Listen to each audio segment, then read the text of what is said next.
យើងត្រូវឆ្លើយថាបើគេសួរសំណួរថាតើសីមាវិបត្តិមានប៉ុន្មានយ៉ាងអ្វីខ្លះយើងត្រូវឆ្លើយថាសីមាវិបត្តិមាន11យ៉ាងគឺគេសួរពាក្យអ្វីខ្លះសំដៅឲ្យនិគុណរៀបរាប់1 2 3 4រហូតដល់11យ៉ាងទៅ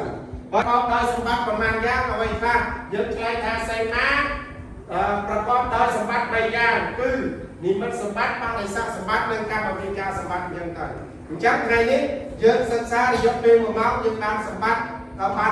3យ៉ាងហើយនឹង